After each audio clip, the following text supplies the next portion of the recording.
प्रिय श्रोता, परमेश्वर का धन्यवाद है कि इन दिनों आप जीवन के मुख्य विषय विश्वास के पहलू में आगे बढ़ते जा रहे हैं।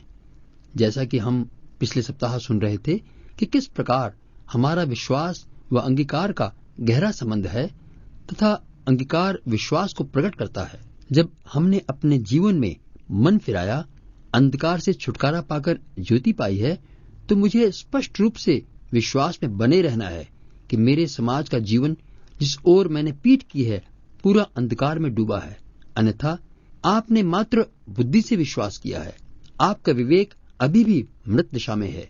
आपका अंगीकार आपके विश्वास को प्रकट करता है।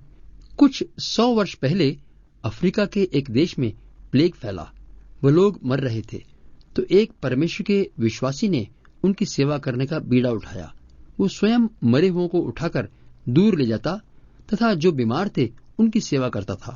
परंतु कुछ समय बाद उसके साथ कुछ और सेवक भी शामिल होने के लिए आए, तो उन्होंने दस्ताने पहने तथा प्लेग से बचने के लिए टीके लगवाए। परंतु इसे नंगे हाथों से उन बीमारों को छूते देखकर चेतावनी दी कि कीटाणु उसके हाथों के द्वारा लहू में प्रवेश कर उसे भी प्लेग का रोगी बना देंगे। जानते हैं उस व्यक्ति ने क्या कहा? उसने हाथ बढ़ाकर कहा, जिस लाश में ज्यादा कीड़े पड़ गए हों वे चिमटी से उठाकर मेरी हथेली पर रख दीजिए। ऐसा ही किया गया। उसने हाथ माइक्रोस्कोप के नीचे रख दिया कि देखें ये कीड़े मेरे शरीर में प्रवेश करते हैं या नहीं। उन्होंने देखा कि वे कीड़े इधर उधर हरकत करके मरने लगे। तब उस विश्वासी सेवक ने कहा, मेरा उद्धार हो चुका है। मेरा रक्त, मेरा शरीर भी यीशु के लहू में सुरक्षित है। मेरे हाथ रखने से इन लोगों की बीमारी के कीटाणु इन्हें छोड़कर भागेंगे। मैं परमेश्वर की संतान हूँ, ऐरा गैरा इंसान नहीं हूँ जिसके सिर पर मौत मंडराती हो। मैं मृत्यु को पार कर जीवन में प्रवेश कर चुका हूँ। ये सच है, वास्तविकता है, क्योंकि परमेश्वर ने कहा है, किया है। मुझे इसमें संदेह करने की गुंजाइश ही नहीं, अब सवाल ही नहीं उठता। क्या आप भी अपने विश्वास के अनुसार अंगीकार करते हैं? अंगीकार आपके विश्वास को दृढ़ करता है। विश्वास का मूल आधार तो वचन है।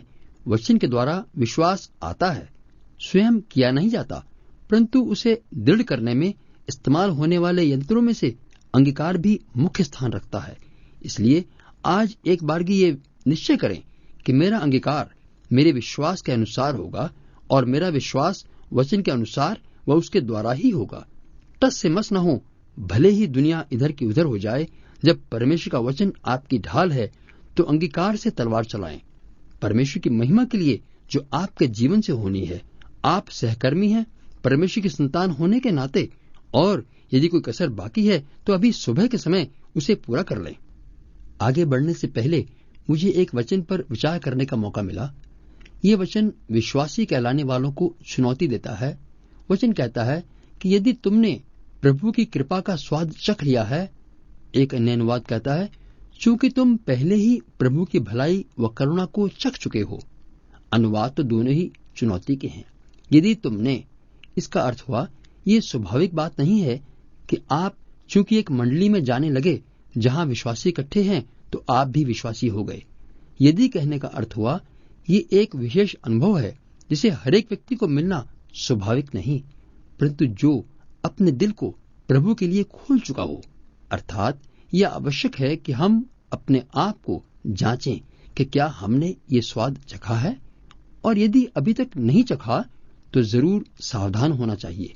ये प्रश्न पवित्र व जोशीले विश्वासी के अंदर ही बात करता है, और यदि ये प्रश्न आपसे संबंध नहीं रखता तो ज्यादा खतरनाक बात है, क्योंकि फिर आप पूरी तौर से घर के बाहर बैठे हैं। ये तभी सार्थक है जब आप पूरी दिलेरी से अंगीकार कर सकें कि मैं जानता हूं जिस पर मैंने विश्वास किया है। मुझे निश्चय है कि वह मुझे सौंपी हुई निधि को और जो मैंने उसे समर्पण किया है उस दिन तक सुरक्षित रखने में सामर्थ्य है। हे मेरे विश्वासी मित्र, प्रिय विश्वासी बहन, आप निश्चिंत मत हो जाएं, चैन से न बैठें जब तक आप भी संत पौलुस के साथ मिलकर कह सकें कि आप उसे जानते हैं जिस पर विश्वास करते हैं। नहीं तो आप अंधविश्वास में ही बैठे हैं। मुझे कई लोग मिलते हैं और सवाल पूछने पर उनसे सुनने को मिलता है, हाँ भाई, विश्वास तो मैं करता हूं, लेकिन मेरा उद्धार कुछ ऐसा वैसा ही अनुभव है।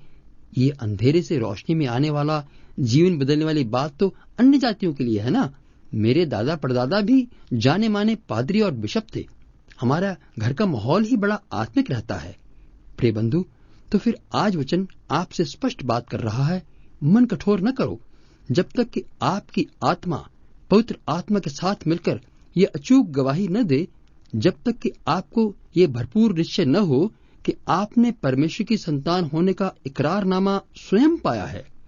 ये एफिडेविट, स्वर्गिक सरकार का ये पत्र आपके हृदय रूपी पटिया पर लिखा जाता है। टाल मटोल न करना, इधर उधर मत ताकें। चलो फिर सही, हो सकता है हो जाएगा, अभी अपना टाइम नहीं। इन शब्दों को दिल में जगह न दें। ये डायलॉग शैतान के हैं।